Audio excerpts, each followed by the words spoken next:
Bueno, ya estamos grabando. Hoy es la clase previa al parcial, como les decía. La idea es hablar un poquito inicialmente del parcial para que se saquen las dudas, para recordar la dinámica que va a tener este parcial y después recordar algunos de los contenidos y tipo de ejercitación que vimos la clase pasada, aquellos que sí entran en el parcial, y finalmente dejar un momentito para dudas o preguntas o consultas de toda la unidad, ¿no? De todas las unidades que entran en el parcial. Bueno, voy a ver cómo conviene hacer. Voy a primero compartir pantallas a ver si resulta conveniente esto. O vamos a ver así, si resulta mejor en notas compartidas, que después lo pueden bajar a eso.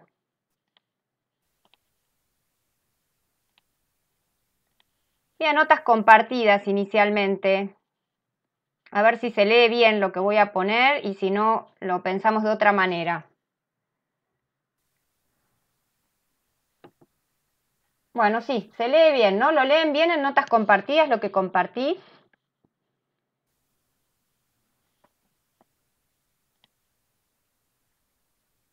Perfecto. Entonces, opto por esta alternativa porque después la pueden bajar, saben que tienen esa posibilidad. Entonces, primero vamos a comenzar hablando del parcial, de su dinámica, de los temas que entran, del tipo de preguntas, o al menos algunos de los tipos de preguntas que suponemos que va a tener el parcial, que está siendo diseñado por la responsable de la asignatura, que no soy yo, sino Mercedes Pujalte, y otras cuestiones vinculadas al parcial. Bueno, recuerden que el parcial es el miércoles ¿no? El miércoles 28 es, perdón, el miércoles 28. 15, digamos, el parcial es de 10 a 12, digamos, ese es el tiempo que tienen. En realidad van a tener un poquito más, porque a las 9:45 voy a enviar las consignas por correo electrónico. Es decir, que todos tienen que estar atentos porque van a recibir las consignas.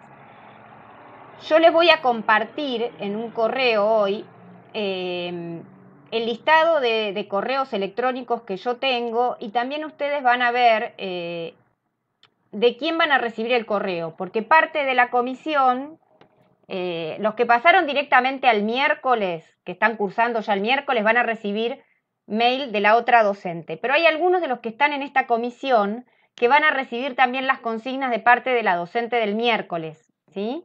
Entonces van a tener que estar atentos. Yo les voy a compartir un correo electrónico donde van a figurar los correos de todos ustedes, tal como yo los tengo. Quiero que compartan, digamos, que avisen en el grupo de WhatsApp que esto está siendo compartido para que todos verifiquen su correo electrónico. Y si hay alguna duda respecto de ese correo electrónico, que me escriban un mensaje, ¿sí? Que me escriban un correo electrónico avisándome que la dirección o que ajustan la dirección. ¿Se entiende esto? Digamos, eso lo mandaría ahora cuando termina la clase. Este correo con las direcciones de correo electrónico que yo tengo, que es a los que habitualmente les mando el correo, pero por si alguno tiene problemas con esa dirección, para que me avise, o si hay alguien que está en el grupo de WhatsApp y no está recibiendo los correos electrónicos, que pueda de alguna manera avisarme que su correo no está en ese listado. Bueno, ¿hasta aquí vamos? No sé si di muchas vueltas ahí. Bueno, entonces 10 menos cuarto del miércoles, ustedes van a recibir las consignas, ¿no? Al correo electrónico que tenemos, y tienen que mandar la resolución del parcial a las 2 horas, es decir, a las 12 como máximo. Es decir, no es que pueden mandar la resolución a las 4 de la tarde, porque no se va a considerar. Entonces tienen que mandar a las 12 y esperar recepción de ese mail. Yo voy a responder, recibí el parcial, ustedes quédense, digamos, con ese mail se quedarían tranquilos. Es decir, que si no reciben el parcial a la 1, digamos que si no reciben una respuesta para la 1 de la tarde más o menos, tienen que volver a enviar el parcial o ponerse en contacto para ver qué está pasando. Es decir, que ustedes tienen que esperar, una vez que mandaron el parcial, a las 12 como máximo, un tiempo de respuesta que yo voy a estar a las 12 respondiendo la recepción del parcial, tomando nota de los parciales que recibí, y tienen que esperar el mail en el cual les confirme que recibí el parcial, ¿sí? Bueno, esto es la dinámica, ¿no? La fecha y la dinámica de trabajo del parcial. Después los temas son todos los temas relativos a la unidad 1 y a la unidad 2, que se corresponden con los textos de Ong y Olson en la unidad 1 y con el texto de Romain, Sensabella y Vidal de Batini en la unidad número 2. Complementariamente pueden tener en cuenta el texto de Confer, de Laura Confer. No entra en el parcial, como avisó, fue una decisión que tomó la responsable de la asignatura a último momento, ¿no? Después de que nosotros tuvimos la clase del lunes pasado. No entra el texto de Ángela Di Tullio, el italiano en la Argentina. Ese texto que nosotros vimos, que está incluido en la unidad 2, no entra en el parcial, por lo menos no entra en este parcial. Entonces, para este parcial tienen que leer el texto de Ong, el texto de Olson, el texto de Romain, Sensabella, Vidal de Batini, y de manera complementaria pueden leer el texto de Laura Konfeld. Y todos los contenidos que están vinculados a estos textos de la unidad 1 y de la unidad 2 entran en el parcial. Ahora, ¿qué tipo de consignas puede haber? ¿Qué tipo de preguntas o consignas pueden plantearse? Vamos a poner consignas. Pueden plantearse en el parcial. Bueno, algunas de ellas, no quiere decir que estas sean las únicas que puede haber, ¿no? Algunos. Puede ser preguntas de desarrollo conceptual, donde lo importante sea el concepto de los que proponen los autores, generalmente comparando nociones de diferentes autores. Es decir, les pueden preguntar por algún concepto teórico y solicitar, en general cuando preguntan por un concepto teórico, se solicita la comparación entre autores, por ejemplo, entre Ong y Olson, ¿sí? Yo ahí les escribí un ejemplo, no quiere decir que esta pregunta va a estar en el parcial, ¿no? Pero dice, explicar la importancia del alfabeto para Ong frente a otros sistemas de escritura. ¿Qué argumentos da Olson para cuestionar la posición de Ong? Puede ser que las preguntas conceptuales sean un poco más complejas porque ustedes están con el libro abierto. Esta es una pregunta que se realizó cuando los estudiantes estudiaban y rendían sin el libro abierto, ¿no? Pero este tipo de pregunta, de comparación puede estar, ¿no? Que ustedes tengan que trabajar sobre algún concepto o alguna noción que se plantean los textos y comparar 2 o incluso 3 autores a partir de esta noción. Sí, ¿alguna pregunta?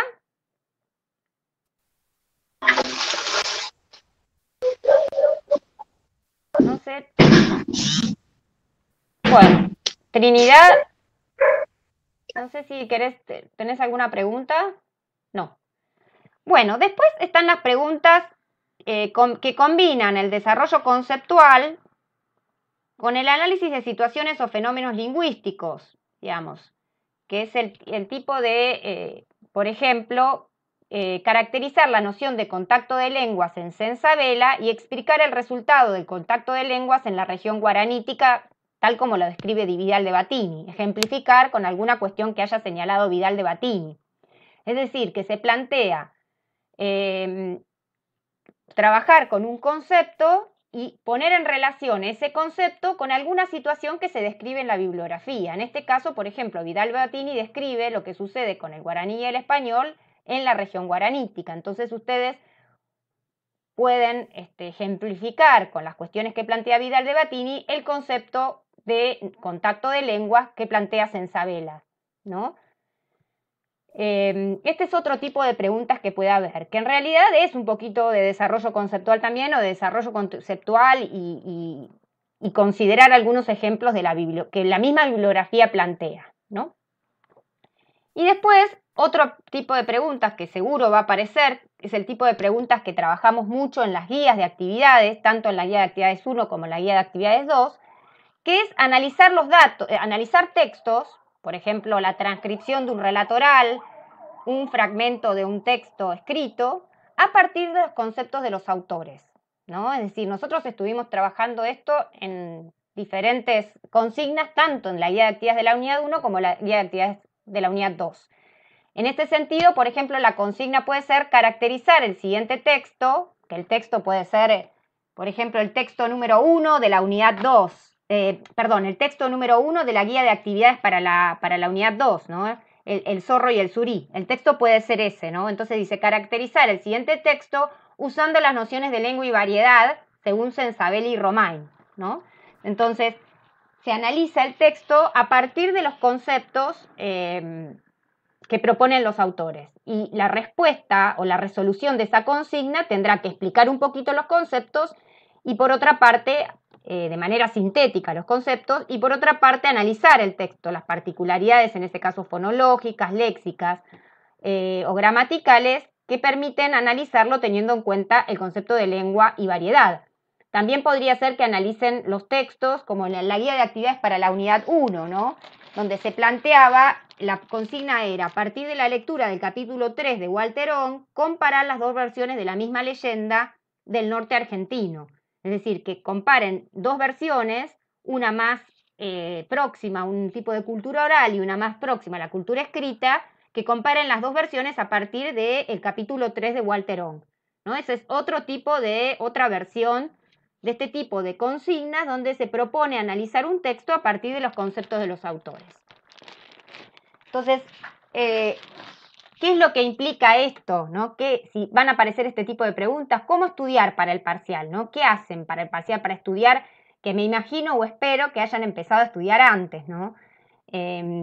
Primero es muy importante que lean los textos y que vuelvan a ver los videos que son muy esclarecedores relativos a esos textos, ¿sí? Que vuelvan a leer o a revisar la lectura que hicieron de Ong, de Olson, de Romain, de Sensabella, de Vidal de Batini, que vean los videos de los autores, que marquen los textos, ¿no?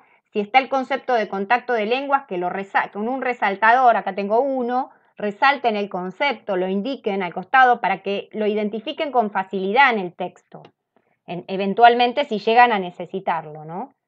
Después que realicen las actividades de las guías, tienen videos para revisar, ¿no? Videos de autocorrección, y además tienen las clases donde vimos parte de las consignas también y vamos a seguir viendo hoy algunas de las resoluciones de las consignas. Y después tienen, no sé si lograron entrar, pero en la unidad 2, en el módulo de la unidad 2 en Moodle, ¿sí? Tienen, esperen que voy a poner acá, por si lo bajan, tienen ejercicios de autocorrección vinculados a conceptos de la unidad 2. No quiere decir que esas preguntas que aparecen ahí son las que van a aparecer en el parcial, pero les sirven para estudiar, para recordar los conceptos. Si ustedes van, a ver si puedo compartir, la pestaña para que ustedes vean.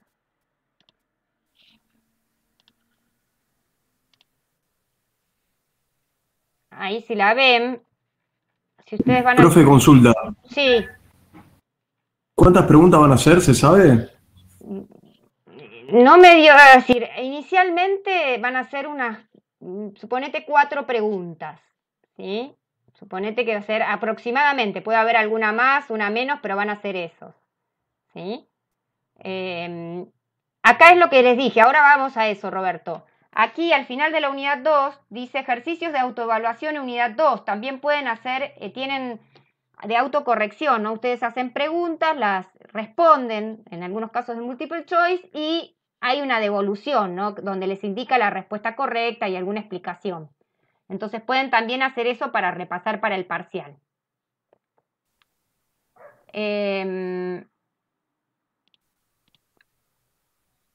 Entonces, bueno, lo que decía Roberto, sí, seguramente sean aproximadamente 4, puede ser que haya 3, puede ser que haya 5, pero más o menos promedio 4. Y es probable, no lo sé porque no me lo determinó con certeza la docente responsable, estaba diseñando el parcial, entonces estaba viendo qué era lo mejor todavía, pero puede ser que, por ejemplo, ustedes tengan la pregunta 1 y que la pregunta 1 puedan responder, que tengan alternativas, ¿no? Eso puede ser, no es seguro, pero puede ser que tengan la pregunta 1 y que puedan elegir entre 3 opciones para la pregunta 1. Es decir, que puedan responder, que como pregunta 1 puedan optar por una alternativa o por otra, ¿Se entiende esto? Eso puede ser que suceda también.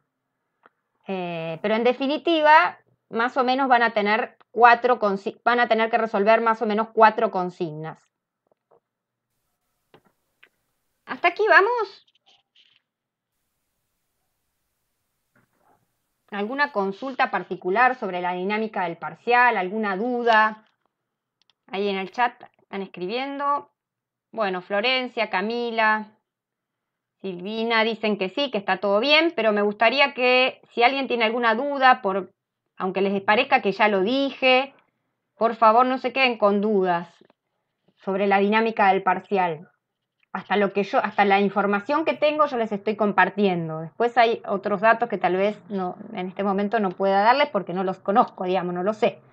Es decir, la cantidad exacta de preguntas no la sé, pero sí les puedo decir un promedio, más o menos 4. Entonces, esto es importante para calcular y gestionar los tiempos, ¿sí? Si yo veo que hay 4 consignas, trato de pensar que tengo que dedicar más o menos tanto tiempo a cada una, ¿sí?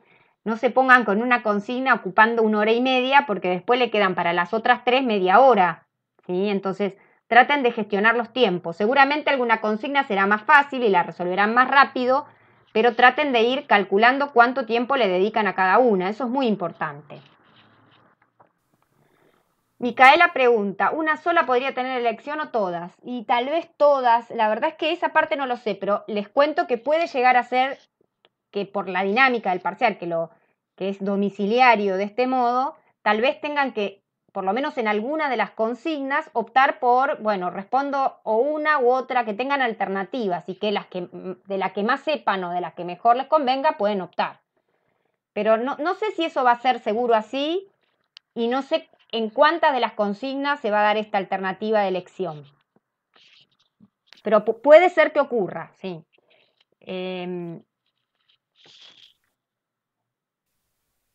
Bueno, está bien esto que están diciendo. Perfecto. En cuanto al formato, lo vamos a añadir acá. Muy buena pregunta, Camila, que no lo tuve en cuenta para considerar. Vamos a anotar acá. Muy buena pregunta. Yo prefiero Arial o Times New Roman. 12 interlineado, 1,5 o 2, pero no 1,5, por ejemplo, pero no sencillo. Igual eso lo puedo modificar yo, pero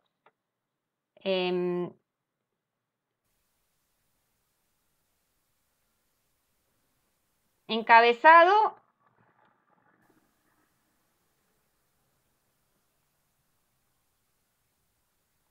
Esperen que pongo acá. Tienen que poner un encabezado con el nombre y el apellido de ustedes, la asignatura y primer parcial.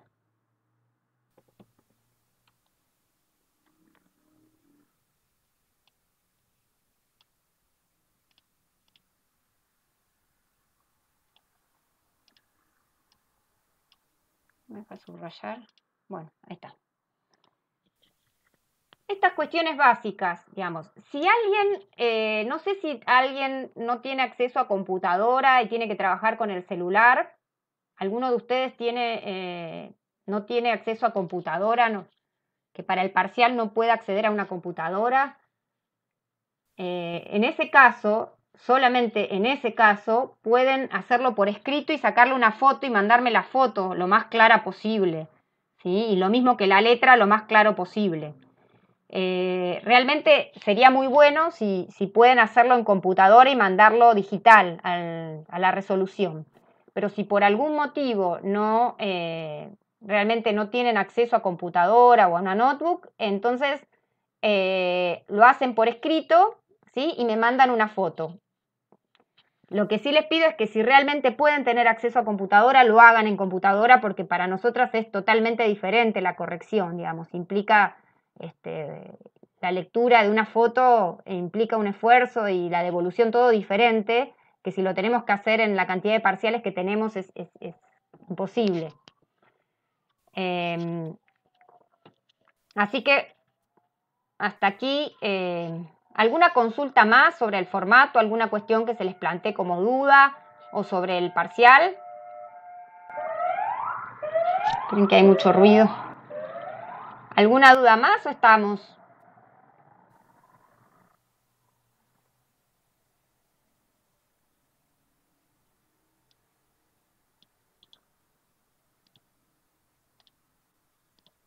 Todo claro, profe. Todo claro, bueno. Es muy importante, como les decía, que traten de, digamos, que estudien para el parcial. Creo que todos, muchos incluso participaron activamente en todas las clases, digamos, tienen posibilidades de promocionar esta materia. Así que traten, sé que a veces hay muchas responsabilidades y obligaciones que nos impiden estudiar como quisiéramos, pero bueno, traten por lo menos de poner lo mejor para tener la opción de promocionar, ¿no? Bueno, si vamos hasta aquí, mi idea es, traten de bajar si quieren, o alguno de ustedes, como para después bajarlo, saben que con las flechitas de ida y vuelta que están a la derecha, pueden bajar el archivo en formato creo que de bloc de notas o de notas, y bajarle el contenido, porque lo voy a borrar para seguir. Ya lo bajaron, así seguimos la clase de hoy.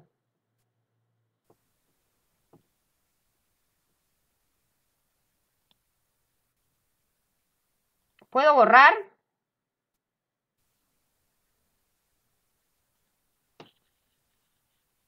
Perfecto. Bueno, borro entonces, ¿sí? Eventualmente se lo pueden compartir entre ustedes. Borro entonces y sigo porque voy a copiar más cosas. Entonces, la idea de la clase de hoy es en principio retomar lo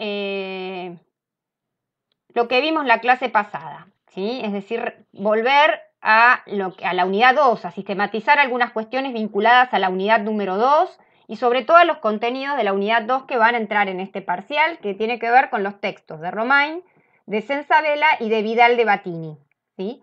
Nosotros la clase pasada vimos Di Tullio también, porque hasta el lunes a la mañana entraba en el parcial, pero bueno, después por cuestiones prácticas y de tiempos se decidió sacar a Di Tullio y todos los ejercicios vinculados a Di Tullio, por supuesto, del parcial.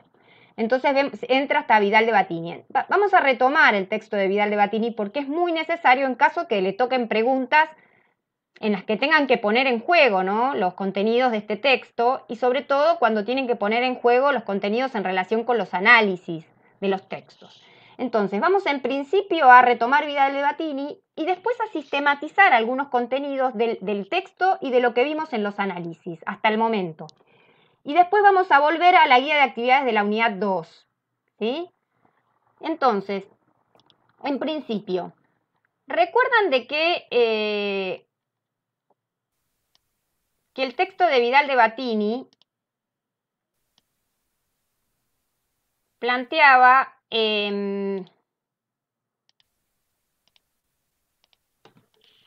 como que tenía dos secciones el texto, ¿no? Dos grandes secciones.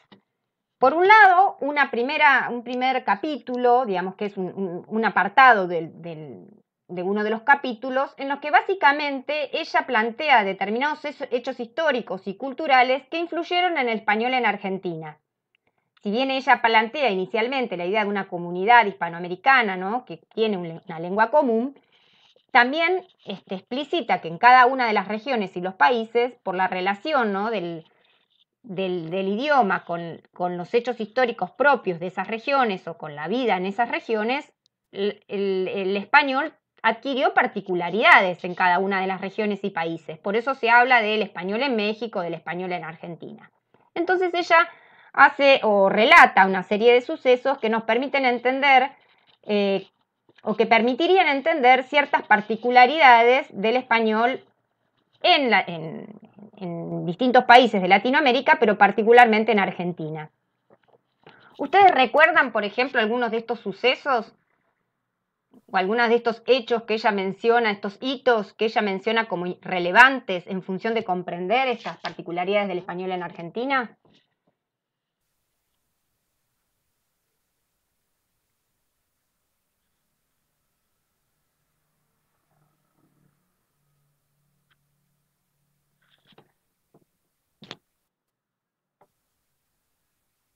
¿No recuerdan? Claro, la colonización, ¿no? Es decir, la colonización, digamos que, por ejemplo, en Argentina hubo 3 corrientes de colonización, no una sola, ¿no? Entonces estas 3 corrientes de alguna manera también influyeron en el español de las distintas regiones de Argentina. Y también que, claro, la lengua de Castilla se extiende, el castellano, si pensamos en que es la lengua de la variedad de Castilla, y el español, si lo pensamos como que esa variedad se extendió en todo lo que hoy es España, ese español llega a América y se extiende, pero entra digamos, a convivir y a vincularse en interacción con los pobladores de América. Y en ese sentido ocurren ciertos hechos, y además estos pobladores hablaban otras lenguas que entran en contacto con el español y que de alguna manera también influyen en las características que va a tener el español en América. Y además los hechos históricos que ocurren en América no son los mismos que han ocurrido en España, y eso también va influyendo en las características del español en América y en Argentina en particular. Estoy esperando que Silvina escribe.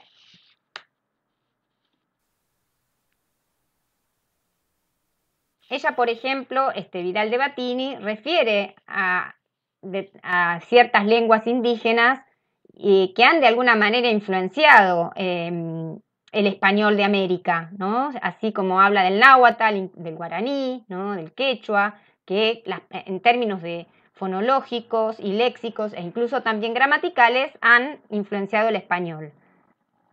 Y también ha influenciado el español la lengua de los esclavos, ¿no? De los negros esclavos que venían a las plantaciones a trabajar, y también la lengua de los inmigrantes, lengua no española, ¿no? Que no era el español, en Argentina y sobre todo en la región del litoral, muy influenciado por el italiano, ¿no? Como vimos o analizamos más en detalle la clase pasada a partir del texto de Di Tullio.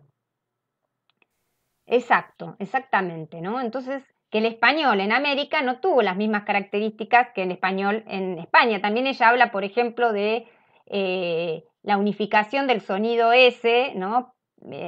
Para dar cuenta de la S o de la Z, digamos que en España existe esta distinción, y en América se va perdiendo, ¿no? Que hay un solo sonido para todas esas letras.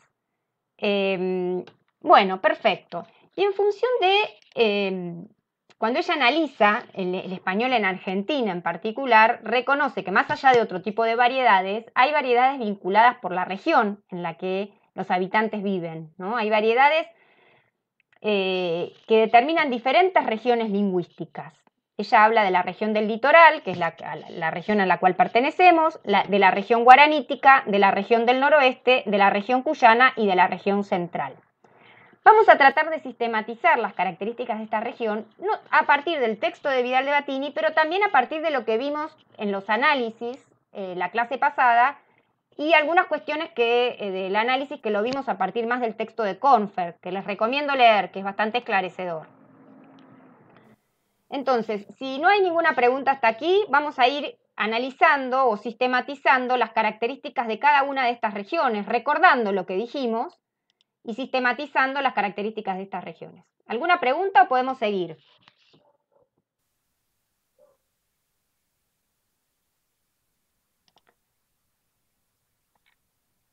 Bueno, entonces voy a borrar esto y voy a ir región por región, ¿sí? Y esta sistematización es a partir del texto de Vidal de Batini y los análisis que realizamos hasta el momento.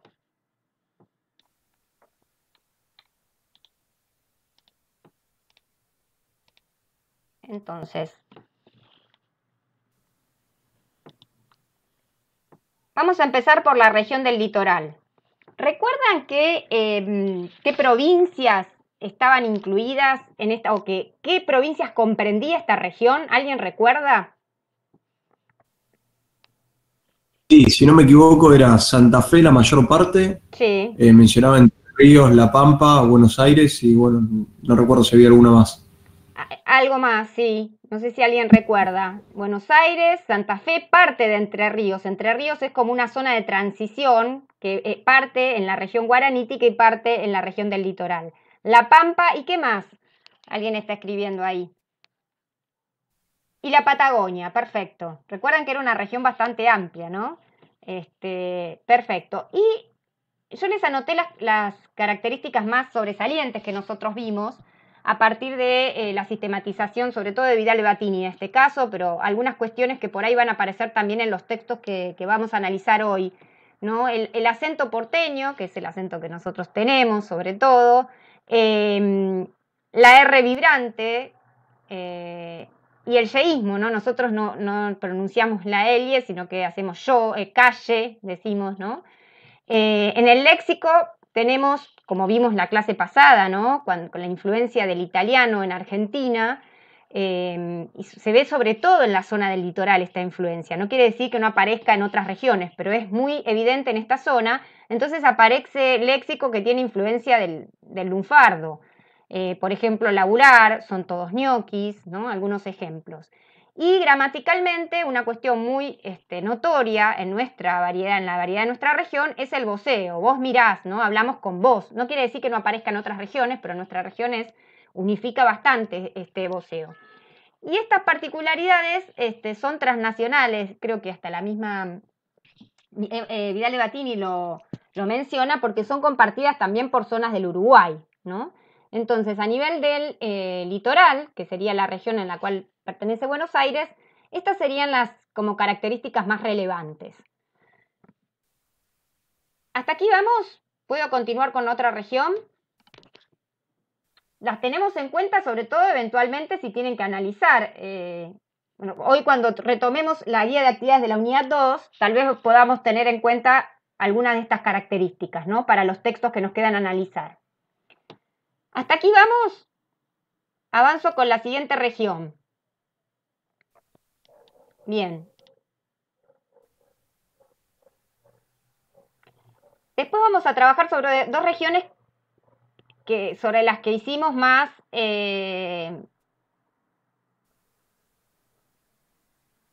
sería Buenos Aires, dice Trinidad, Buenos Aires, La Pampa, Santa Fe, la Patagonia, sí, y te falta una parte de Entre Ríos. Hay como una zona, la zona más sur de Entre Ríos, que entraría dentro de la región del litoral.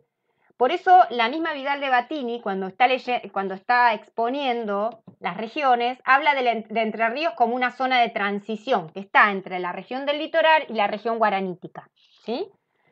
Bueno, vamos con el siguiente. No les puse acá en la sistematización no puse las provincias, eso lo tienen en el PDF, ¿no? Me estoy centrando sobre todo en las particularidades más lingüísticas para la sistematización. Vamos con una región ahora que trabajamos bastante a partir de los ejemplos, que es la región guaranítica, ¿no? Yo ahí sistematicé a partir de lo que dice Vidal de Batini y que lo que nosotros vimos en los ejemplos. Voy a ir borrando. ¿Pudieron bajar lo anterior? Si no, lo copio.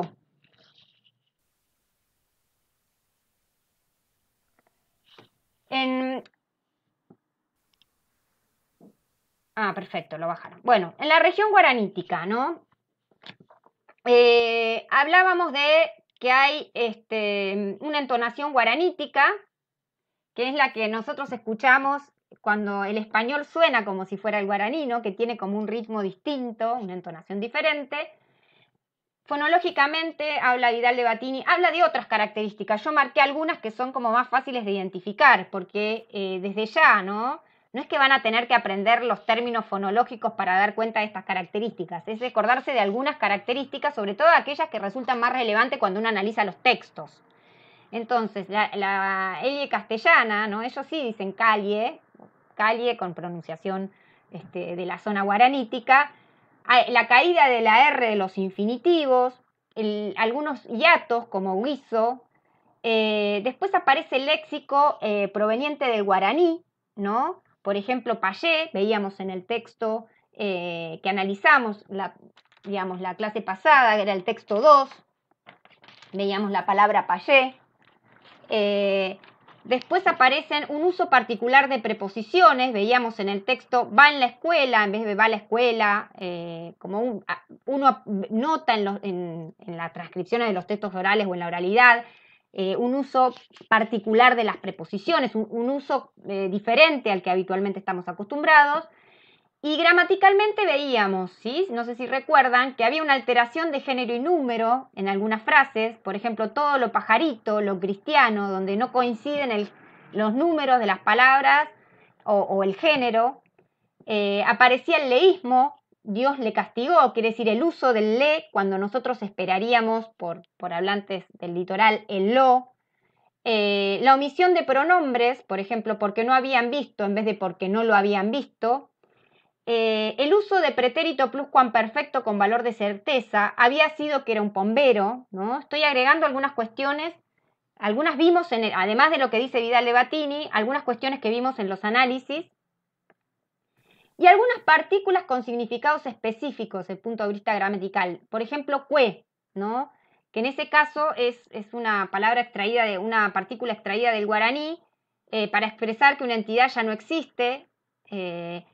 Y pueden aparecer otras partículas que no aparecieron en los textos que nosotros analizamos, como Nicó o Co, para enfatizar certeza. Por ejemplo, yo no gané Nicó la carrera. Entonces, si ustedes les dan un texto y aparece la partícula Nicó, pueden marcarla como una particularidad gramatical de esa variedad que se habla en la región guaranítica. ¿Sí? Entonces, aquí vemos algunas de las cuestiones que marcó Vidal de Batini y otras cuestiones que se fueron presentando en los análisis y que muchas de esas cuestiones son mencionadas por Laura Konfer, ¿sí? Pero que nosotros las vimos sobre todo cuando analizamos los textos, en este caso cuando analizamos el caburé. ¿Hasta aquí vamos? Sí, profe. Si no paran, me preguntan, nadie tenga ni miedo ni vergüenza, porque aquí estamos para aprender. Así que lo importante es preguntar hoy, antes del parcial. Bueno, borro esta región para copiar la siguiente, ¿sí? Que también vimos en mucho detalle, la región del noroeste.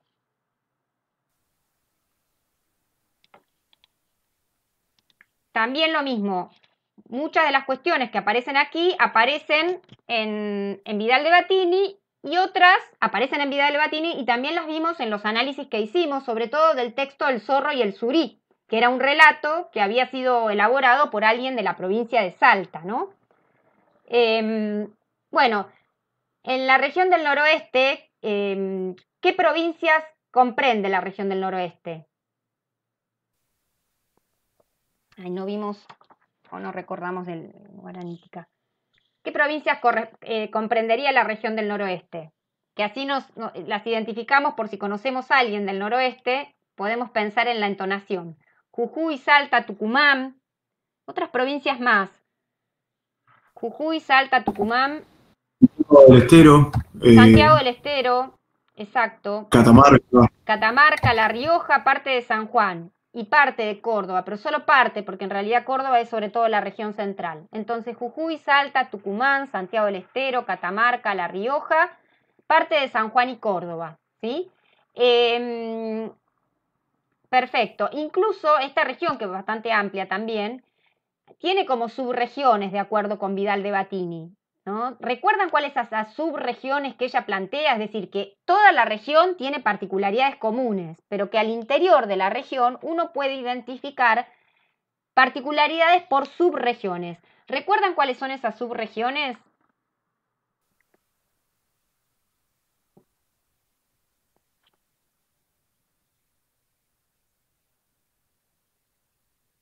Santiago del Estero, por el quechua, perfecto. Lo de la Puna, ¿no? Y la Puna, si no me equivoco. exactamente, exactamente. Si ustedes leen en detalle el texto de Vidal de Batini, ella dice, está la subregión del noroeste, que abarca Jujuy, Salta, Tucumán, Santiago del Estero, Catamarca, La Rioja, parte de San Juan y de Córdoba, pero que a su vez al interior de esta gran región hay particularidades por subregiones, y estas se notan sobre todo en Santiago del Estero por la relación entre español y el quechua, y en la Puna por los collas y por sus costumbres y lengua. Exactamente, ustedes bien lo han dicho, Catalina, Silvina, perfecto. Bueno, y aquí les sistematicé, para que ustedes lo tengan para trabajar, particularidades de la región que vimos tanto en Vidal Gatini como que han surgido en el análisis, ¿no? Cuando nosotros analizamos el texto en conjunto. Por un lado, la entonación esdrújula, que es esa entonación que uno conoce o que reconoce, que puede identificar que alguien es del norte, ¿no? Que es de Salta, de Tucumán o de Jujuy, aunque no puede identificar de qué provincia es exactamente, pero que es del norte y no que es de Misiones, ¿no? Uno escucha hablar un misionero o escucha hablar alguien de Salta y nota diferencias. Bueno, la entonación del esdrújulo, que tiene que ver con la entonación de ciertas frases, es propia del noroeste. Después, a nivel fonológico, que también lo vimos claramente en el análisis, hay cambios de la E por la I y de la O por la U. Eso se debe a que en quechua hay 3 vocales, A, I, U. Entonces, en aquellas zonas que están en relación con el quechua, lo que suele pasar es que la E cambia por la I y la O por la U. Y nosotros lo habíamos señalado en el texto. Ustedes habían marcado, por ejemplo, traerle, ¿no? Ahí el cambio de la E por la I.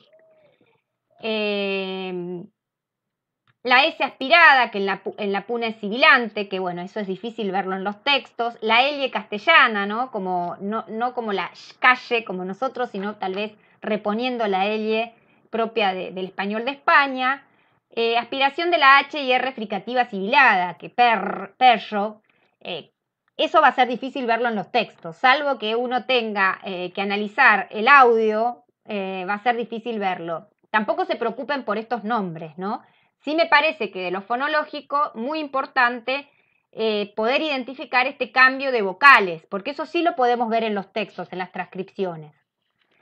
Y luego en el léxico, arcaísmo, es decir, palabras del español muy arcaico, palabras provenientes del quechua, como surí, que habíamos visto en el texto, el uso de andar en lugar de estar, se lo andaba por comer en vez de se lo estaba por comer. Estas son cuestiones que podemos ver en los textos.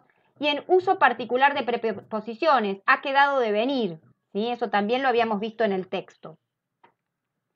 Después también habíamos señalado, desde el punto de vista gramatical, el uso del pretérito perfecto compuesto, ¿no? Como tiempo del relato. El gaucho salteño ha usado, ¿no? Lo habíamos identificado y también ha ido el Juan, ¿no? Como que hay varios ejemplos. El loísmo, donde nosotros esperaremos el le, aparece el lo. Por ejemplo, ha comenzado a gritarlo en lugar de ha comenzado a gritarle. Eso es propio de la zona del noroeste. Uso frecuente de diminutivos. Esto lo agrego porque aparece en la bibliografía complementaria. El esito, ayacito, es decir, es propio del habla de estas regiones. Y modificaciones en concordancia de género y número también puede aparecer en este caso, por ejemplo, la quichua. Es importante tener alguna de estas características, sobre todo aquellas que sí podemos ver en los textos, en el caso de que ustedes tengan que analizar, digamos, textos, ¿no? Provenientes de la región del noroeste o transcripciones de textos orales que provengan de la región del noroeste. ¿Alguna pregunta? ¿Hasta aquí vamos?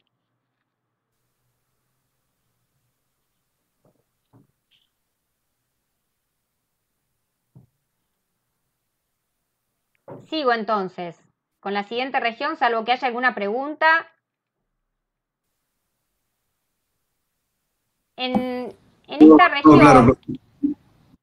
en la subregión de Santiago del Estero, en la bibliografía de Ángela Di Tullio, aparece la diferencia entre Y y Elie, ¿no? En Santiago del Estero, y el voceo pronominal y tuteo verbal, el vos eres, ¿no? Es decir, esa combinación aparece solo en la zona de Santiago del Estero, eventualmente si llega a tocar un texto de esta región, o para tenerlo en cuenta como particularidad de esta subregión de Santiago del Estero. Bueno, seguimos entonces con la siguiente región, la región cuyana, ¿qué provincias abarca la región cuyana?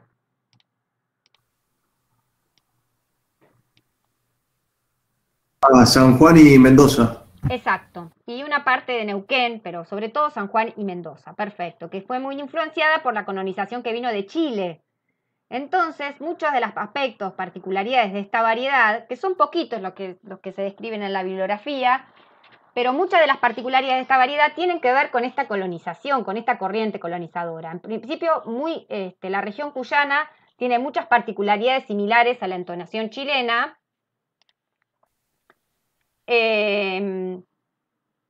Perdón, no había visto Catalina muy bien, Mendoza y San Juan. Sí, perfecto. Entonces, justamente en esta región, que abarca Mendoza y San Juan fundamentalmente, la entonación es parecida o tiene muchas similitudes con la entonación chilena. La fonología, una particularidad muy difícil de distinguir, tal vez en los textos que vamos a analizar, la R fricativa.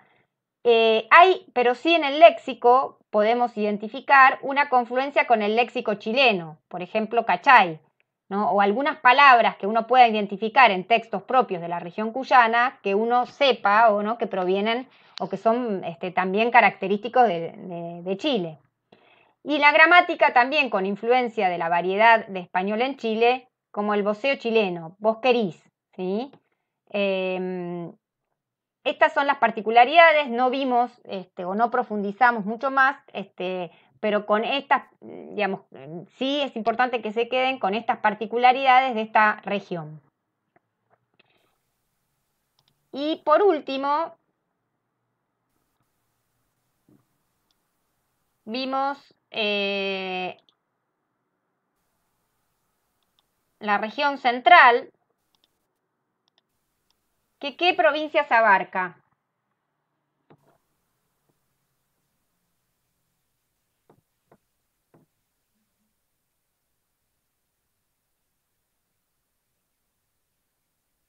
¿Qué provincias abarca la región central? Córdoba y San Luis. Exactamente, Córdoba y San Luis. Entonces se dice un acento más propio de la provincia de San Luis y el acento cordobés, ¿no? Que uno reconoce, si bien las distintas zonas de Córdoba tienen acentos o diferencias, pero en general uno reconoce con mucha facilidad a los cordobeses por su entonación y la entonación más propia de la provincia de San Luis. Hay yeísmo general, R fricativa desde el punto de vista fonológico y desde el punto de vista gramatical, que si uno conoce cordobeses puede reconocer digamos, que es de Córdoba, por ahí dice nos sentemos en vez de sentémonos, como una reubicación de los pronombres clíticos en los imperativos. Como en vez de el imperativo y el clítico al final, ponen el pronombre al inicio, nos sentemos. Esas son frases por ahí que uno reconoce como propias de esta región central. Bueno, hasta aquí vamos. Estas particularidades son importantes. En principio, teniendo en cuenta el texto de Vidal de Batini, ¿no? Es decir, que por un lado nos sirven para poder sistematizar cuestiones que plantea Vidal de Batini, pero también nos sirve esta sistematización para pensar el análisis de los textos que nos propongan. ¿Alguna pregunta más?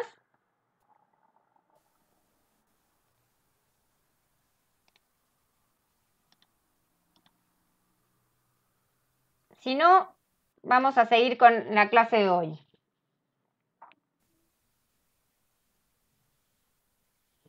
La idea es, a partir de esta sistematización, retomar, y los conceptos de la unidad 2, retomar la guía de actividades de la unidad 2, que ustedes tenían que resolver. ¿Pudieron resolver la guía de actividades de la unidad 2? ¿Pudieron ver?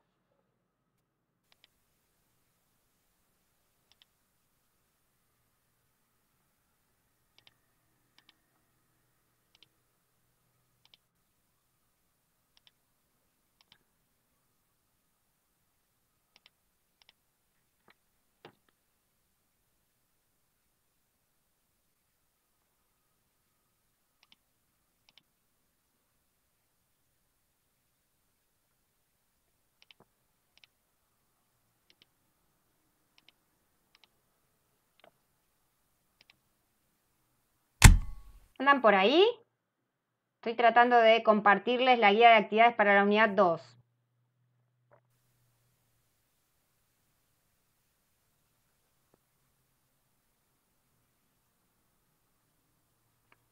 no la pudieron completar. Bueno,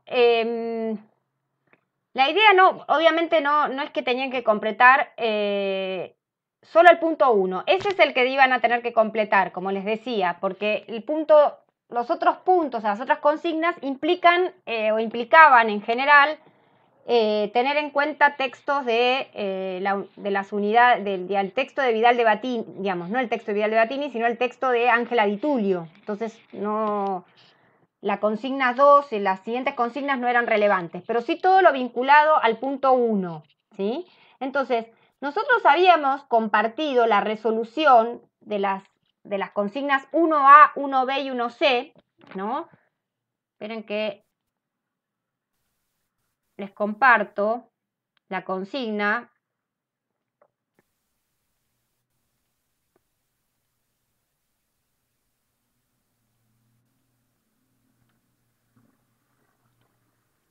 Habíamos trabajado sobre las consignas 1A, 1B y 1C, ¿sí? Que tenían que ver con describir las particularidades fonológicas, gramaticales y léxicas de los textos y a su vez indicar cuál era el factor fundamental que estaba interviniendo en esa variedad y después caracterizar esos textos teniendo en cuenta algunos conceptos como lengua, variedad, dialecto social, variedad estándar, lengua en contacto, ¿no? Habíamos resuelto estas consignas con los textos 1 y 2. Y tal vez sería interesante, ¿no? Pensando en el parcial, que podamos trabajar estas consignas con el texto número 4, que en realidad son 3 textos, ¿sí? O con el texto número 5, ¿no? Para hacer algún texto más. El texto número 5. ¿Pudieron hacer esta actividad con el texto número 5? Así lo vemos.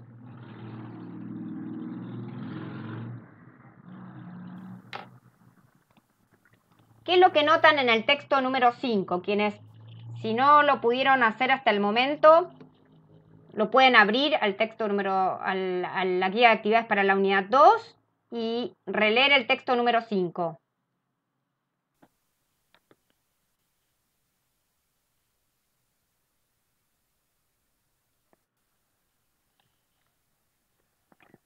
¿Pudieron abrirlo ya?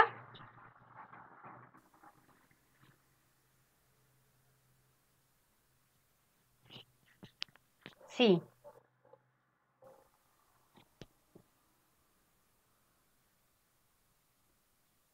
Si empezamos por la consigna B, ¿no? En vez de por la consigna... Es un texto más formal y en relación con los anteriores, exacto, ¿no? Entonces, si yo les preguntara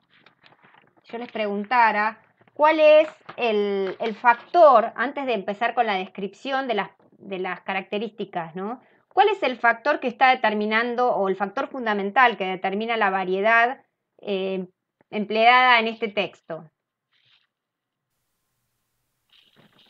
¿O cuáles son los factores que están incidiendo sobre todo en la variedad empleada en este texto?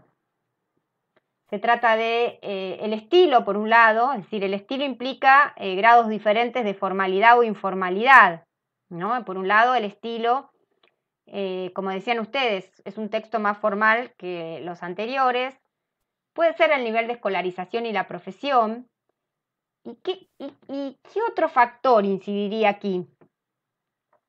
Muy importante. ¿De qué se trata? ¿Qué tipo de texto es? Y el registro, ¿no? El registro, ¿cómo definirían el registro? ¿Es un tipo de variedad que está condicionado o determinada por qué?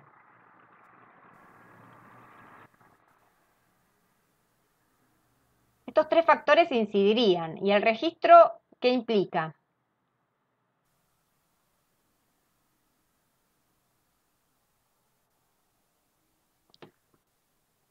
El contexto, el propósito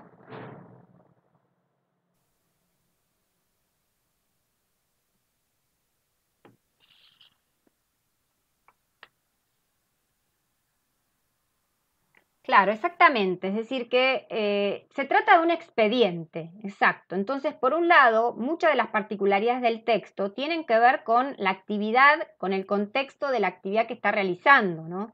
Es una actividad administrativa en el marco de un ministerio público, o uno supone que se trata de ello. Entonces, muchas de las particularidades del lenguaje que tienen que ver obviamente con el nivel de formalidad y con un cierto nivel de escolarización y de profesión, están determinados por la actividad que se está realizando, que es un acta o un texto administrativo, ¿no? Un trámite administrativo en la gestión pública.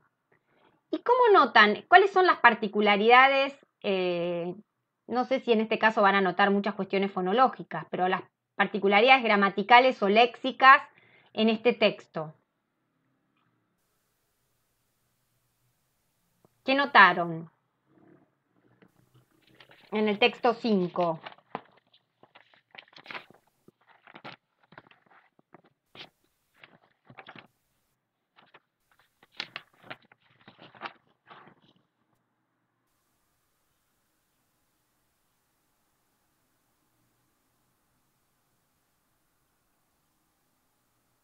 La organización en artículos, ¿no? Es decir, algunos aspectos vinculados a la organización textual general del escrito, que se indica en artículo 1, artículo 2, a nivel léxico, ¿no? La referencia a artículos. ¿Qué más?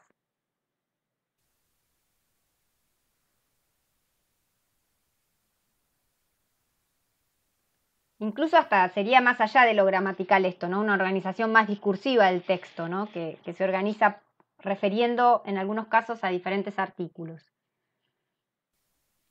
A nivel léxico, ¿qué palabras les llaman la atención o les parece que estarían vinculadas a este registro, a esta actividad administrativa o a esta acta en el ministerio o en algún ministerio?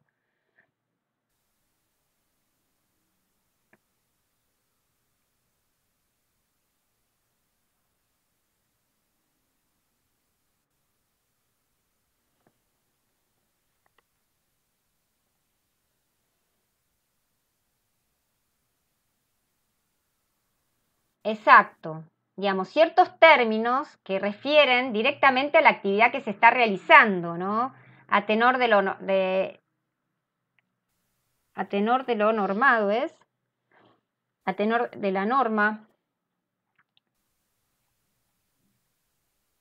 conforme a lo normado, ¿sí? Decreto a nivel del léxico, cierto uso a nivel gramatical, cierto uso de imperativos como comuníquese, dese, archívese, perfecto. Es decir, que hay ciertas particularidades del texto, tanto gramaticales como léxicas, e incluso de organización textual, ¿no? Que tienen que ver con el registro, es decir, con el tipo, con el contexto social y con la actividad que se realiza en ese contexto de actividad. Particularmente que se trata de un acta elaborada en el marco de un ministerio o en el marco de una actividad pública. Entonces, a nivel léxico, por ejemplo, conforme a lo normado, decreto, a nivel gramatical, el uso de estos imperativos, el uso del pretérito perfecto compuesto, ¿no? Por ejemplo, ha acordado, ¿no? El uso incluso del futuro se desarrollará, cierto uso de imperativo. Perfecto. Ahora, una vez que han identificado estas particularidades y reconocen que estas particularidades descriptas tienen que ver con el registro y también con el estilo, ¿no? Es decir, con el registro, con la actividad que se esté realizando en una esfera social determinada y con el estilo, con cierto grado de formalidad propia de esta actividad, ¿no? Que el estilo está muy vinculado al registro, a la actividad que se está realizando. ¿Cómo describirían, cómo pasarían al punto C? ¿Cómo describirían al texto teniendo en cuenta algunos de los conceptos propuestos? Es decir, entre los conceptos que les dan está lengua, variedad, variedad estándar, lengua en contacto, ¿Qué conceptos de los que están ahí elegirían para describir este texto? ¿O qué conceptos han elegido si ya hicieron esta actividad?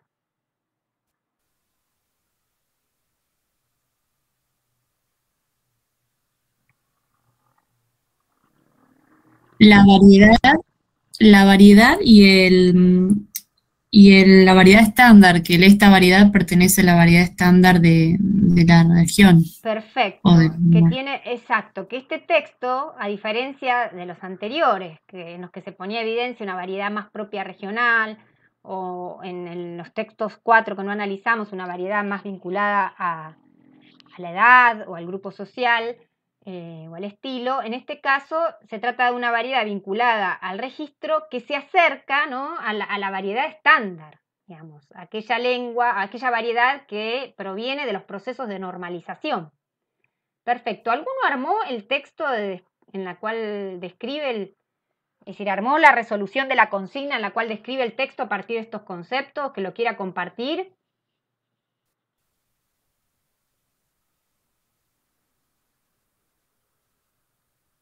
Si no, ¿alguien armó?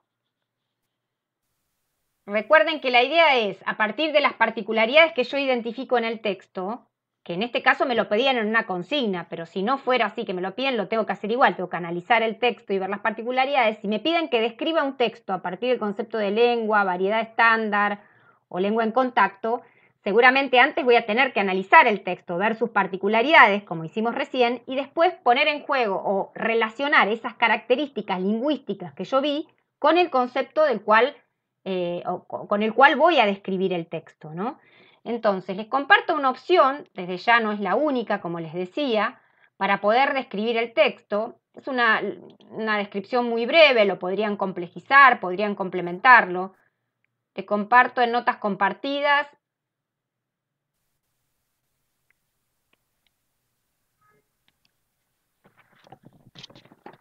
Descripción.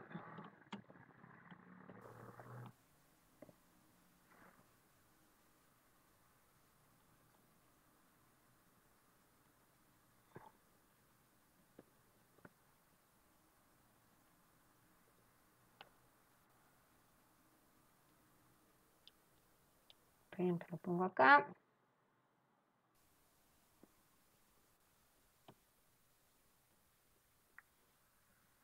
Una posibilidad podría ser esta. Tengan en cuenta lo siguiente, si les dicen que ustedes tienen que describir un texto concreto a partir de algunos conceptos que les proponen, en este caso les proponen varios y ustedes pueden elegir. Puede ser que les digan, tienen que describir el texto con el concepto de lengua, variedad y lenguas en contacto, o tienen que describir el texto con el concepto de lengua y variedad. En este caso ustedes han decidido describir el texto con el concepto de variedad y lengua estándar, ¿no? Entonces, una opción podría ser esta. El texto es un expediente de un ministerio, corresponde a un registro y estilo específicos, según Romain. Recuerden que el concepto de registro y estilo son propios los define Romain, ligados a las actividades administrativas formales en un ministerio. Es decir, que el registro depende del tipo de actividad y el estilo en este caso al grado de formalidad o informalidad que tenga un texto. Esto se observa en el léxico, compete, por ejemplo, y los aspectos gramaticales. Aquí podríamos agregar un ejemplo. Por ejemplo, el uso de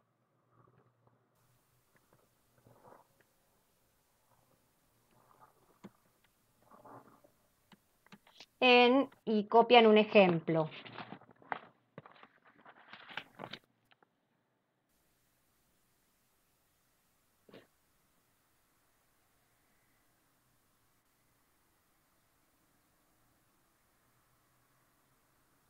O el uso de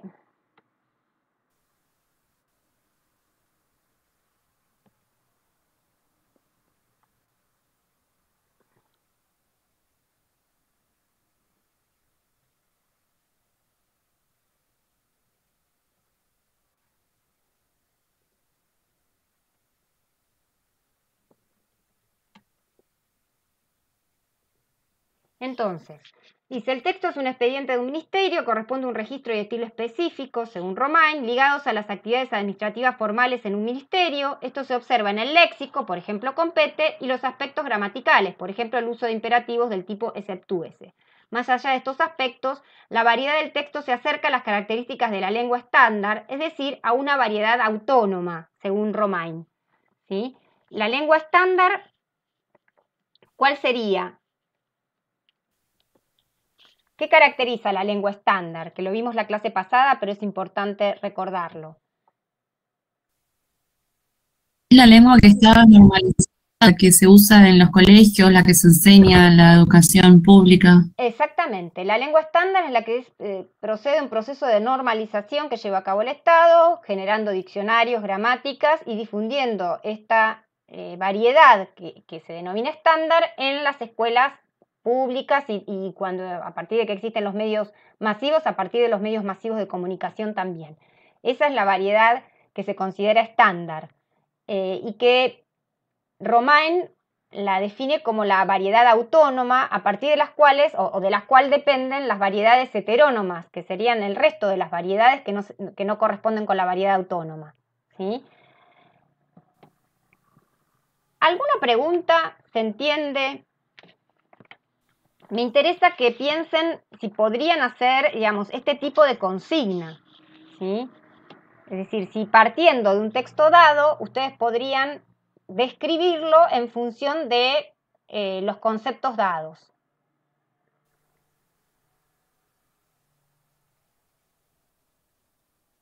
¿Alguna pregunta respecto de los análisis?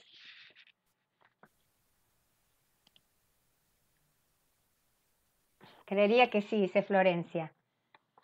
Bueno, pasemos rápidamente, no es que nos vamos a detener a resolver todo, pero pensemos en los textos 4, a ver si en los textos 4, que son 3 en realidad, pero si quieren no nos centremos en los 3, veamos el texto 4A.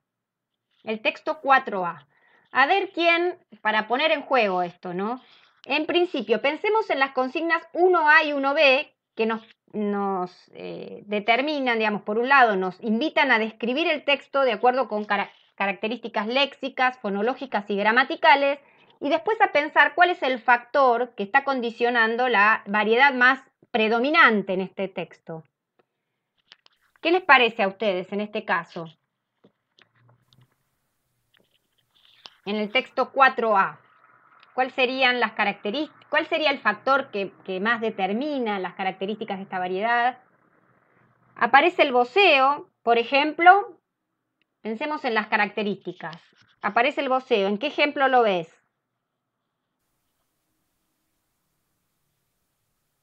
Camila, ¿tenés algún ejemplo a mano? Si no, aquí yo encontré uno. Vos escuchás o vos no escuchás. Perfecto, el voceo aparece. ¿Qué más? ¿Qué otras particularidades tiene el texto 4A? Voy a ponerlo para que lo vean.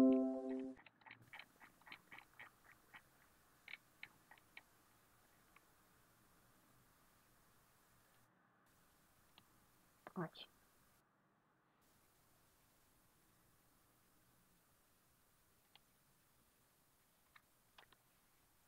Berretín, gato, logi. Exacto.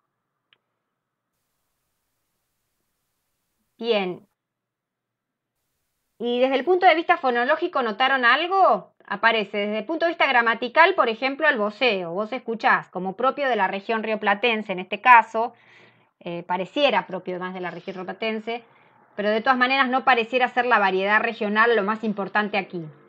El voceo, léxico, berretín, gato, logi, no sé, particularidades léxicas.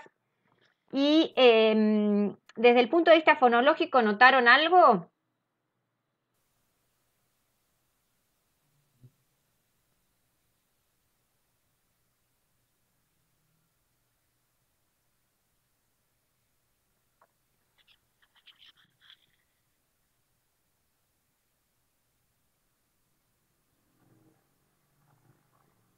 ¿O notan algo en el texto? Quienes no pudieron hacer el ejercicio, ¿notan algo? No sé si pueden leerlo ahí o pueden leerlo en sus casas, en la guía que tienen.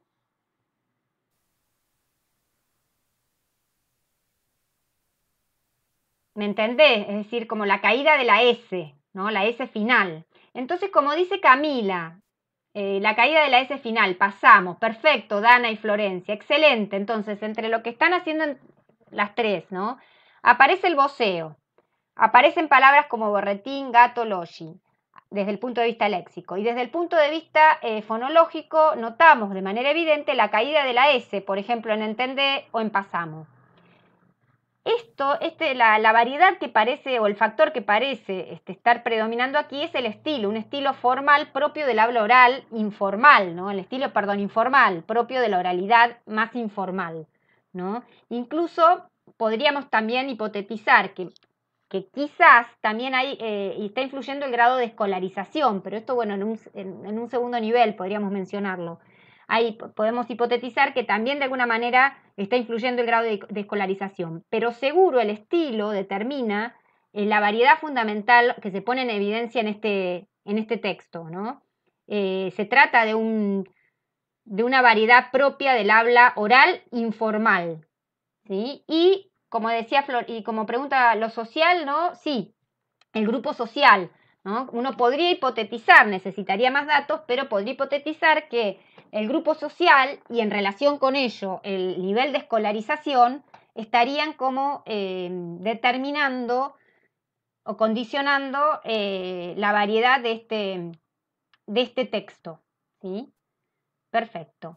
Ahora, ¿qué conceptos de los que les proponen en el punto 3, del punto C, perdón, podrían utilizar para describir este texto?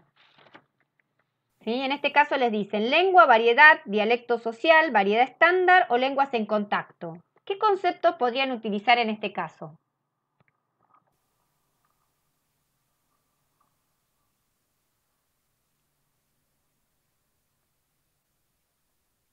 ¿Qué elegirían si tuvieran que describir este texto?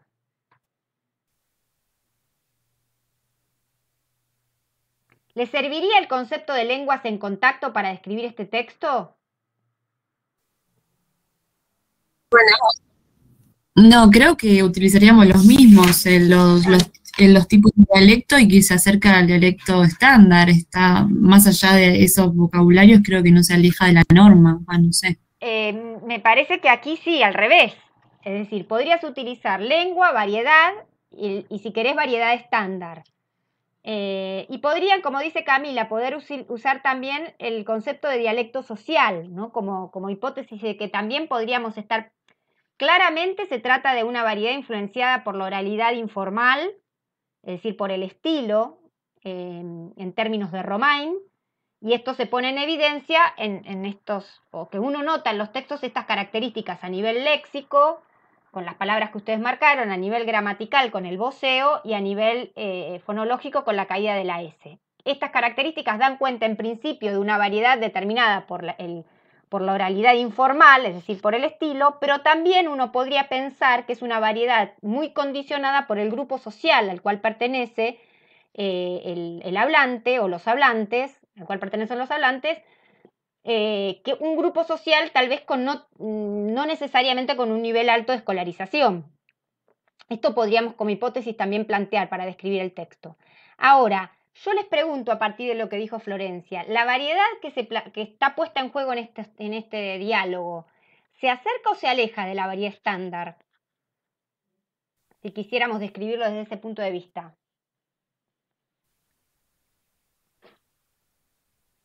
Se aleja, digamos que las particularidades de esta variedad se alejarían de un tipo de lengua estándar, porque en realidad el tipo de léxico, incluso la gramática o desde el punto de vista fonológico se alejan de lo que uno está aprendiendo actualmente en la escuela, ¿no? Lo que aprendió en algún momento en la escuela. No es la variedad estándar, la variedad que se pone en juego en este texto. ¿Se entiende, Florencia?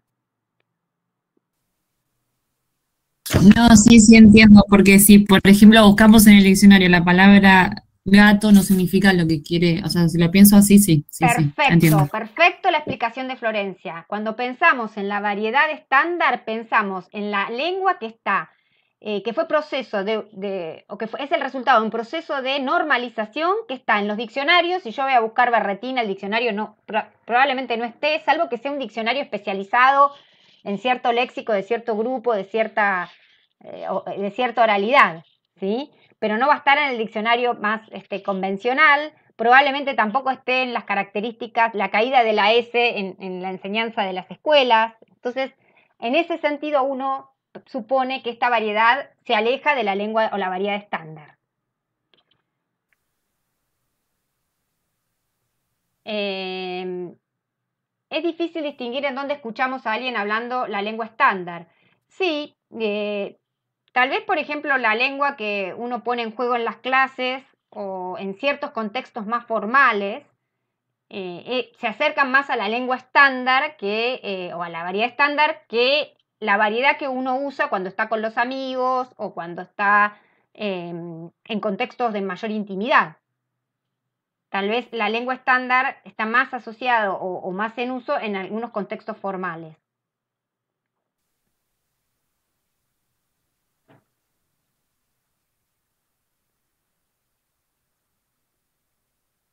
Perfecto. Entonces, pensemos en la última consigna que nos queda, ¿no? ¿Qué dicen estos fragmentos en el punto 1e? ¿Qué dicen estos fragmentos acerca de la homogeneidad lingüística de la Argentina? ¿Puede decirse que nuestro país es un país monolingüe o multilingüe? Dice, discutir en detalle teniendo en cuenta el texto de Sensabela y los criterios planteados por la autora. ¿Qué dice Sensabela acerca del monolingüismo o el multilingüismo en relación con los países o las sociedades? Que un país es monolingüismo o monolingüismo, no sé, no me sé conjugar. Perfecto. Monolingüe o multilingüe. Y dependiendo de las lenguas oficiales, el habla de los ciudadanos y de la población bilingüe. O sea, a partir de esos criterios se puede identificar si un país lo es, o sea, no. Exactamente. Nosotros cuando hablamos de multilingüismo o de monolingüismo o de bilingüismo en un individuo, es fácil identificarlo, porque pensamos, bueno, el individuo usa una lengua en los distintos contextos en los cuales se comunica, usa 2 o usa 3. Entonces determino en función de eso si el individuo es monolingüe, bilingüe o multilingüe. Ahora, cuando pienso en los países, tengo que determinar con qué criterio voy a describir, con qué criterio voy a caracterizar al país como monolingüe, como multilingüe o como bilingüe. Y estos criterios son 4, ¿no? O pueden ser al menos 4. Uno tiene que ver con la lengua oficial, otro tiene que ver con las lenguas que efectivamente se hablan en el territorio del país.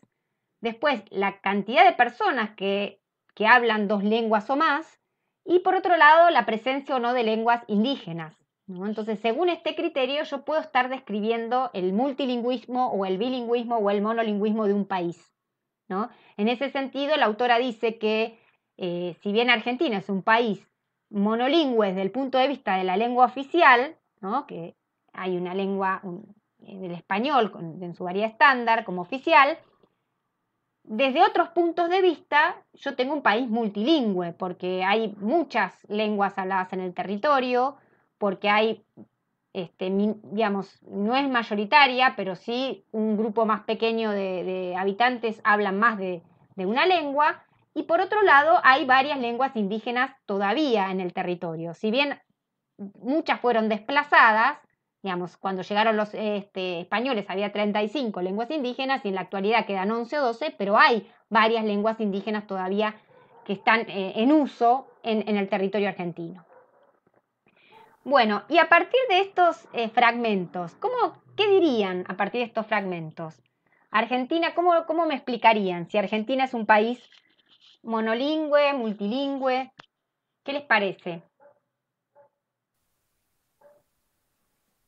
Respecto a la lengua oficial, creería que es monolingüe.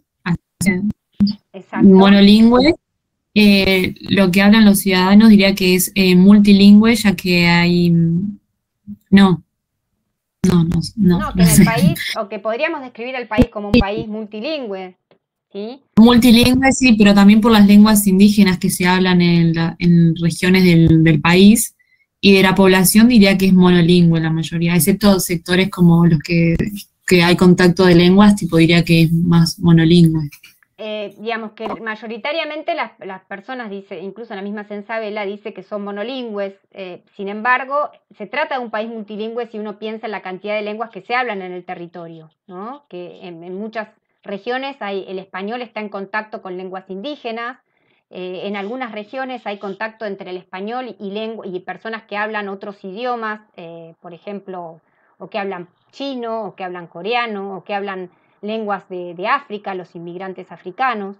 Entonces, desde ese punto de vista de las lenguas que efectivamente se hablan en el territorio, es multilingüe, pero bueno, tal vez no es mayoritaria la cantidad de personas que hablan varias lenguas, sino que en ese sentido hay grupos pequeños de personas que hablan más de una lengua. Está muy bien, creo que Florencia fue la que hizo la descripción. Y nos quedó sin responder, disculpen el desorden, el punto D, que ustedes tenían que responder con el texto 3, el mono y el carnero. Lo voy a poner aquí. ¿Qué sucede con el texto 3?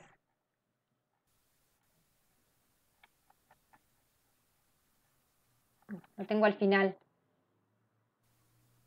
¿Qué pasa con el texto 3?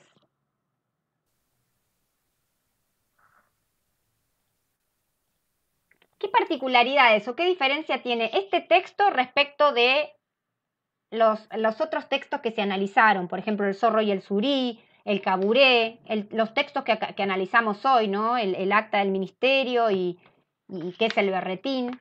¿Qué diferencia hay entre esos textos y el mono y el carnero? Exactamente, exactamente. Nosotros, exacto, exactamente, exactamente. Es decir, eh, que las variedades de una lengua, ¿no? Como dice Sensabela, la lengua es el conjunto de variedades. Ese es una entidad abstracta que no existe realmente, ¿no? Según Sensabela, es un conjunto de variedades que comparten ciertas particularidades fonológicas, ciertas particularidades gramaticales y léxicas, independientemente que pueda haber distintas variedades y que se distingan unas de otras dentro de una lengua por la fonología, la gramática y el léxico, pero ciertas particularidades comparten y eso hace que sean comprendidas esas variedades en una lengua. En este caso, este texto no tiene muchas diferencias léxicas, gramaticales y fonológicas con las variedades de los otros textos. Es una variedad de otra lengua, del guaraní. Es una variedad del guaraní que evidentemente está en contacto con el español, porque esta variedad del guaraní incluye algunas palabras en español, pero no se trata de un texto, escrito o elaborado oralmente que sea o que corresponda a una variedad del español. Es una variedad del guaraní que está en contacto con el español por esas particularidades de esas que incluye algunas palabras y algunas características propias del español. ¿Se entiende esto? Y este texto, de alguna manera, sería como una evidencia más para la respuesta que dimos, ¿no? Que en Argentina, desde el punto de vista de las lenguas que se hablan, uno puede notar que se habla más de una lengua. Aunque la lengua oficial sea una, en el territorio hay presentes más de una lengua, hay presentes varias. Al menos está presente el español y el guaraní. Hasta aquí vamos. ¿Alguna pregunta de esta guía de actividades?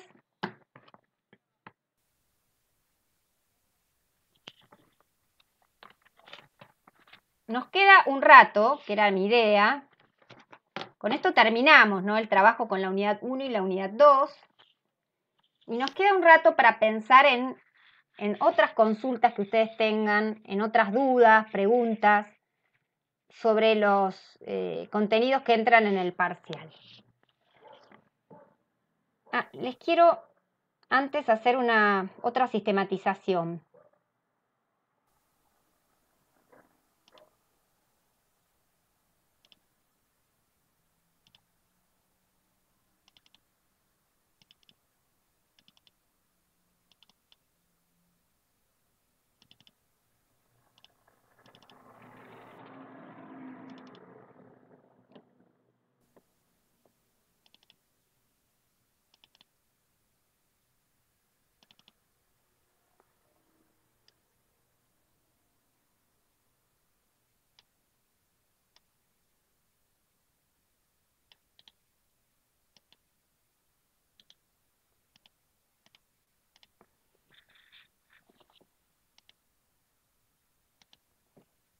Bueno, acá Silvina realiza una pregunta importante. Ustedes en esta guía y en la unidad 2 estaba el texto de Di Tullio y en la guía hay actividades vinculadas al texto de Di Tullio. Si tienen tiempo antes del parcial de hacerlas, sería lo ideal, porque probablemente de alguna manera tal vez les sirvan para el parcial. Pero si no tienen tiempo suficiente, es mejor priorizar los contenidos que sí entran en este parcial. Después, aparentemente, lo de Di Tullio entraría para el otro parcial, pero está en suspenso, diríamos. Se supone que pasaría para el segundo parcial, el texto de Di Tullio. Si lo pueden hacer ahora, mejor, porque ya lo habíamos visto y pueden sistematizar y pueden analizar los textos. Pero si no tienen tiempo y tienen que priorizar, mejor focalizar los textos y el tipo de ejercicios que se piden en el parcial 1. Quiero, antes de pasar a preguntas, quería sistematizar otra cuestión. Nosotros sistematizamos previamente las particularidades de las regiones, de las variedades lingüísticas que se hablan en las distintas regiones de Argentina, ¿sí? Es decir, las particularidades de las variedades de las distintas regiones lingüísticas. Hay ciertas características que aparecen en los textos que no tienen que ver con la variedad por la región, sino que tienen que ver y aparecen en el texto de Kornfeld, que está como complementario, que dice que si uno analiza textos producidos en distintas regiones del país, uno nota también, o uno puede notar, si uno analiza textos producidos oralmente en distintas regiones del país, uno puede notar ciertas particularidades, ¿no? Ella en realidad trabaja con el análisis de un relevamiento de relatos orales que hizo Vidal de Batini. Vidal de Batini en un trabajo relevó relatos orales en todo el país, ¿no? Entonces, uno puede notar en esos relatos particularidades de la región del noroeste, particularidades de la región de guaranítica, particularidades de la región del litoral. Pero a su vez, si lee todos esos relatos que relevó Vidal de Batini, uno puede identificar, según lo que plantea Laura Kornfeld, ciertas particularidades que tienen que ver con la lengua oral y sobre todo con la lengua oral de zonas rurales, porque las personas que que produjeron los relatos en esos cuentos que trabaja Vidal de Batini, eran personas del área rural, ¿no? Entonces ella sistematiza algunas características que me parece que está muy bien que ustedes tengan en cuenta, que podrían ser consideradas como del habla popular oral, ¿sí? Como de la oralidad, y particularmente en zonas rurales. Nosotros lo marcamos en el análisis de los textos, porque cuando ustedes iban diciendo algunas características que veían, yo les decía, eso es propio del habla oral rural. Entonces, a nivel fonológico, por ejemplo, la omisión de algunos sonidos como la S, que nosotros veíamos en el berretín, ¿no? Eso es propio de la oralidad, ¿no? O más propio de la oralidad y de algunos grupos sociales, eventualmente, la caída de la S. El cambio de la F por la J, ¿no? En vez de decir fuerte en lugar de fuerte. Eso también es propio de la oralidad, sobre todo en zonas rurales. El cambio de la B corta por la G. Dicen bueno en lugar de bueno, ¿sí? La acentuación específica de algunos pronombres, por ejemplo, écheme en lugar de écheme, ¿no? Como que en el habla popular de las zonas rurales es más frecuente que aparezca esta pronunciación que esta pronunciación que vemos aquí. A nivel gramatical, aparece, por ejemplo, en los imperativos, una N propia de, es decir, como que se mezcla el pronombre con el verbo. En vez de espérenme, dice espérenme, ¿no? Que esta N, que tendría que ir después del verbo, se corre después del pronombre. Esto suele suceder, o uno lo puede reconocer, en el habla popular, sobre todo en zonas rurales. Y finalmente del léxico, o algunas particularidades del léxico, que aparece saber como una perífrasis, sabían andar en el campo. En vez de andaban en el campo, sabían andar en el campo. Como también una forma de mostrar cierta frecuencia. Entonces quería también, antes de pasar a las preguntas, compartirles esta sistematización que también había surgido del análisis la semana pasada, cuando analizábamos los textos, habían surgido estas características que no son propias de una variedad determinada, no son propias del noroeste o de la región guaranítica, sino que aparecen en el habla oral de las zonas rurales. Incluso algunas son propias de la oralidad informal, ¿no? Como la caída de la S. Ahora sí, ¿no? Si queda claro esto, querría que planteen si tienen dudas sobre el parcial o dudas sobre el contenido que entra en el parcial, si quieren compartir alguna pregunta, alguna inquietud. Este es el momento, digamos. Más allá de que me pueden mandar alguna consulta por correo electrónico, este es el momento de plantear alguna duda de los textos.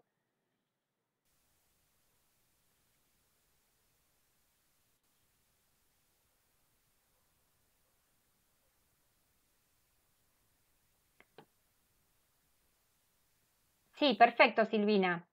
¿Qué duda?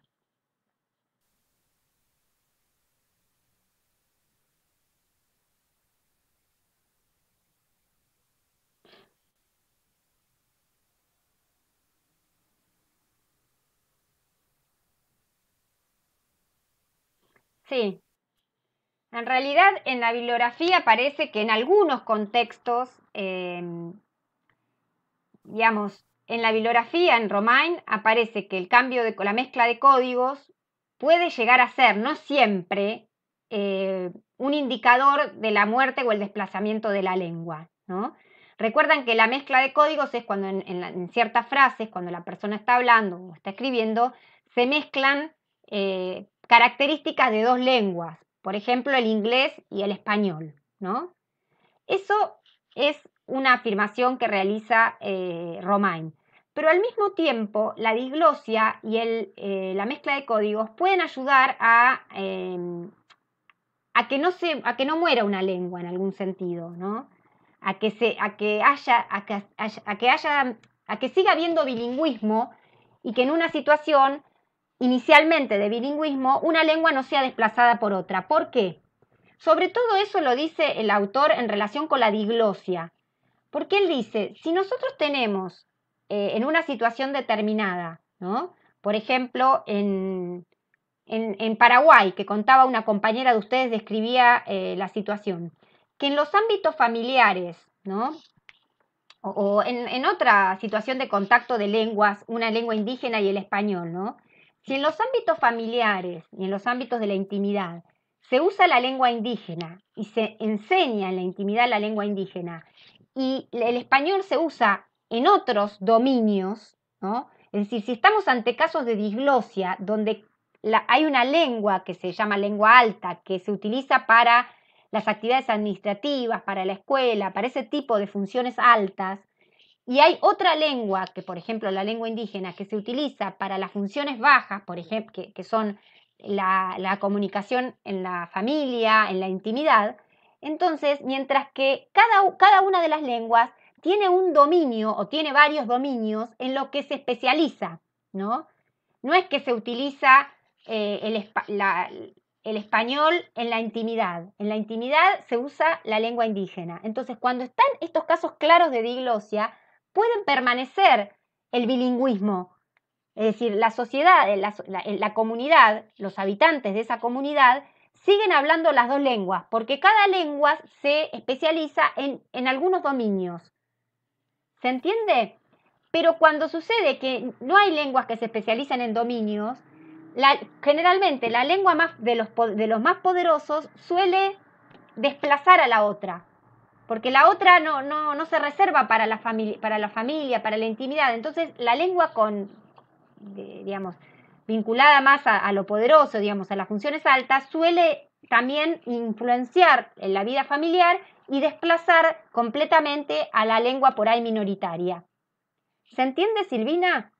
En cambio, cuando hay casos de diglosia, pueden convivir las dos lenguas, entonces continúa el bilingüismo.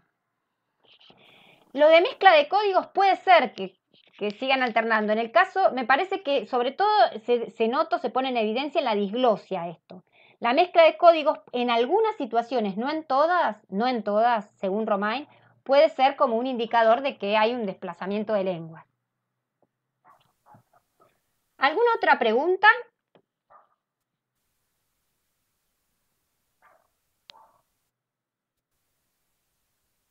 Es muy importante esto, que puedan compartir dudas, sobre todo en estos conceptos, ¿no? Que por ahí son conceptos complejos, como el de diglosia, el de alternancia de códigos, el de bilingüismo.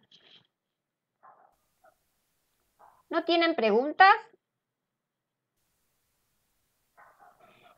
Si no tienen, nos queda un ratito, entonces lo que podemos hacer es pensar en los textos que ustedes tienen para trabajar, ¿no? Yo les fui haciendo sistematización de los conceptos importantes, pero tratemos de pensar, ¿no? Ustedes van a leer, respecto de la unidad 1, que es oralidad y escritura, van a leer ON, y en ese texto hay claramente una identificación de las culturas orales primarias y de las culturas escritas. Y hay un capítulo que está destinado a describir las formas de expresión y pensamiento en las culturas orales y un capítulo que está destinado a describir las formas de pensamiento y expresión en las culturas escritas. Incluso hay una historización donde aparecen diferentes sistemas de escritura, ¿no? Digamos, el alfabeto, que es uno de los sistemas de escritura, no es el único, aparecen distintos sistemas, se caracterizan diferentes sistemas, inclusive el alfabeto, ¿no? Entonces, en ON tendrían que poder identificar estas dos nociones y poder caracterizar las formas de pensamiento y expresión en cada una de estas culturas, ¿no? La cultura oral primaria y la cultura escrita asociada a una cultura oral más bien secundaria, ¿no? En el caso de Olson, ¿qué es lo que hace él en su texto que ustedes deberían tener bien claro? ¿Qué es lo que fundamentalmente hace en el texto que tienen que sistematizar? ¿Alguien recuerda qué hace? Desmitifica, dice Florencia, sí.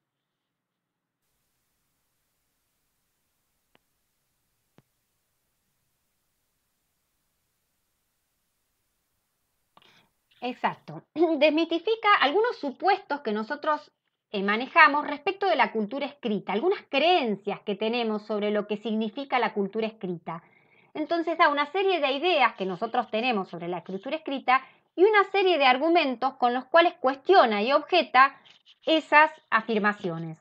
Una afirmación, por ejemplo, es que el alfabeto es un sistema de representación escrito más avanzado que otros sistemas de representación. Él lo va a objetar y va a presentar una serie de argumentos por los cuales considera que no es adecuada esta afirmación. Y así con otras ideas, ¿no? Después, eso respecto de la unidad 2. Tendrían que poder tener estos conceptos bien claros. Respecto de la unidad 1, que es la oralidad y la escritura. Respecto de la unidad 2, que es el español en Argentina, hay primero dos textos que nos sirven para pensar algunas nociones para describir el español en Argentina. El texto de Romain y de Sensabella, que si bien tienen nociones compartidas, por ejemplo el concepto de lengua y el concepto de variedad o dialecto, hay particularidades en cada autor, por eso no tienen que mezclarlos, diríamos. Por ejemplo, el concepto o el modo en que Sensabella define lengua no es igual a la descripción que hace Romain. Por ahí, en el concepto de variedad sí tienen similitudes, ¿no? Romain habla de la diferencia entre lengua y dialecto, habla de dialecto o variedades, y habla de variedad o dialecto regional, dialecto social, dialecto histórico, habla de registro, de estilo, de acento. Luego habla de, como decían, de bilingüismo o de monolingüismo, multilingüismo.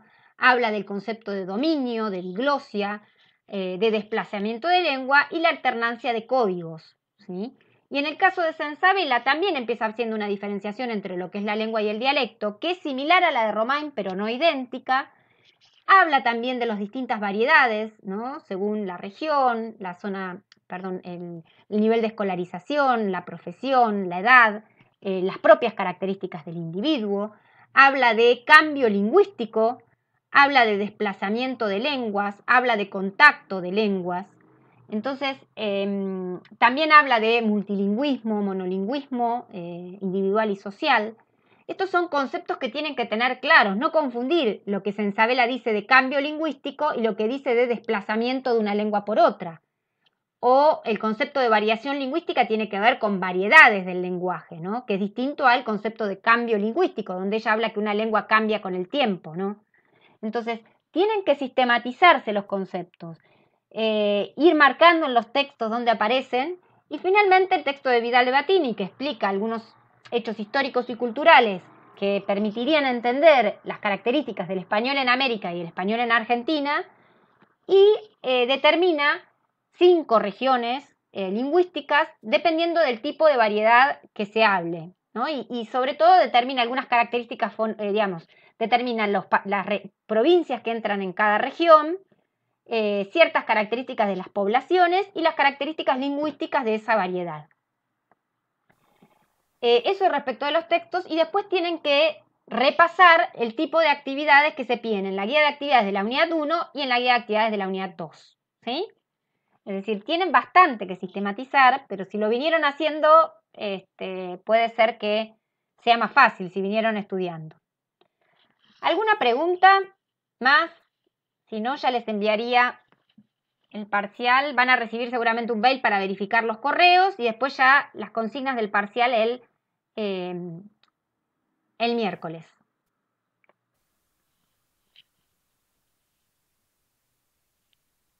¿Alguna pregunta, chicos?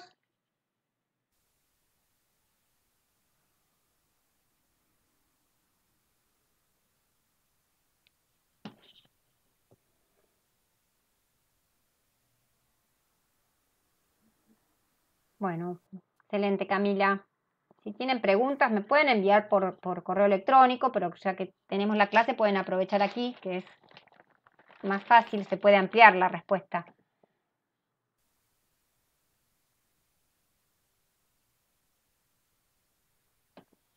Bueno, perfecto. Si no tienen preguntas, podemos cerrar la clase hoy unos minutitos antes. Tienen más tiempo para estudiar.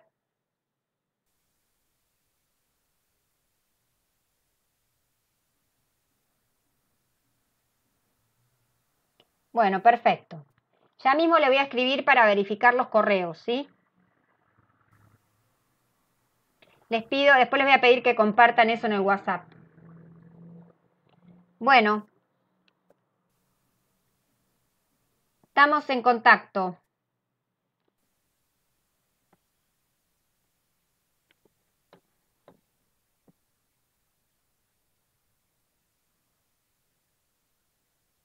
Estaremos en contacto por el tema del parcial y ya después nos veremos nuevamente el lunes que viene a la misma hora.